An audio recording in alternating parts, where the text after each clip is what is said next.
Hello guys, कैसे हैं आप सब। मैं निशा ठाकुर स्वागत करती हूँ अपने यूट्यूब चैनल निशा ठाकुर में।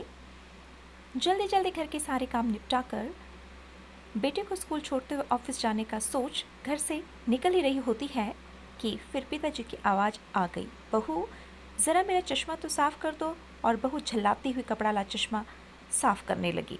इसी चक्कर में बेटा स्कूल में और आज खुद ऑफिस में देर से पहुंची।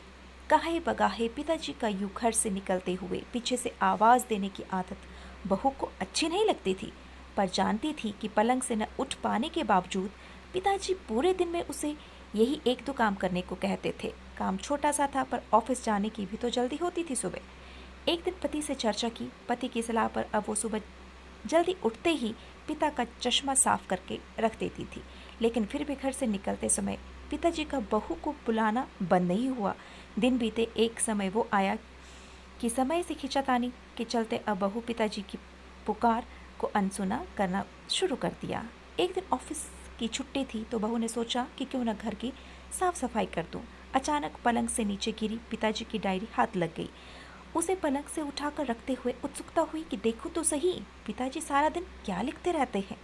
यही सोचकर यूं ही खोल दिया एक पन्ना। उस पन्ने में लिखा था, मेरी प्यारी बहू, आज की इस भाग दौड़ भरी जिंदगी में घर से निकलते समय बच्चे अक्सर बड़ों का आशीर्वाद लेना भूल जाते हैं। बस इसीलिए जब तुम चश्मा साफ कर मुझे देने के लिए झुकती हो तो मैं मन ही मन अपना हाथ तुम्हारे सर पर रख देता हूँ। वैसे मेरा आशीष सदा तुम्हारे साथ है बेटा। आंखें नम हो गई। बस अगले दिन से ही बहू ससुर का रिश्ता मानो पिता पुत्री में बदल गया। अब 5 मिनट पहले तैयार होकर बेटे को स्कूल छोड़ने के लिए पिताजी की आवाज़ से पहले ही बहू चश्मे को साफ कर देती थी।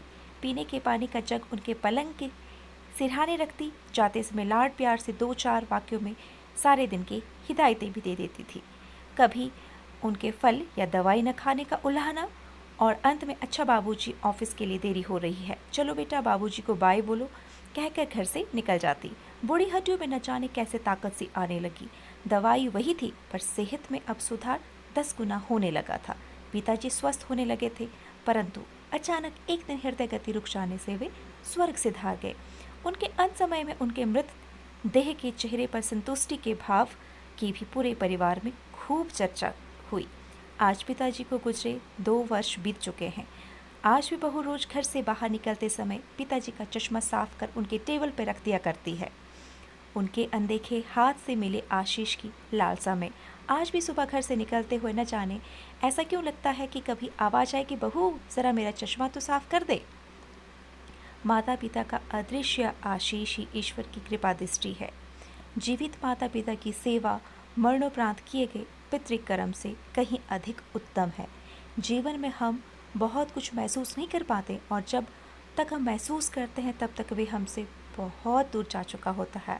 आइए दोस्तों, इन बूढ़े वृक्षों को जल रूपी सने तथा सेवा रूपी खाद से संजोकर फिर से युवा स्वस्थ और हरा भरा करने का हम छोटा सा प्रयास करें।